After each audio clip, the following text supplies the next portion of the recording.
বন্ধুরা, আজকে আমি এসে পৌঁছেছি পানিয়াদা গ্রামে।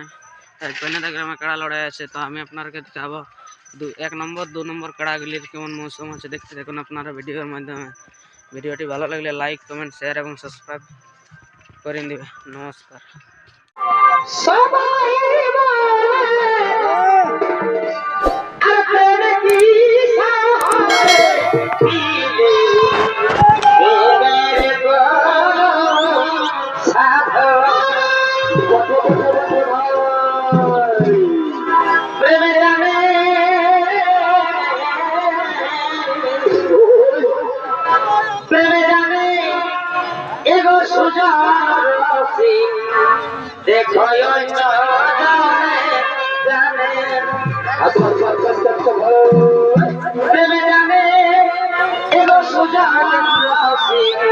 দেখো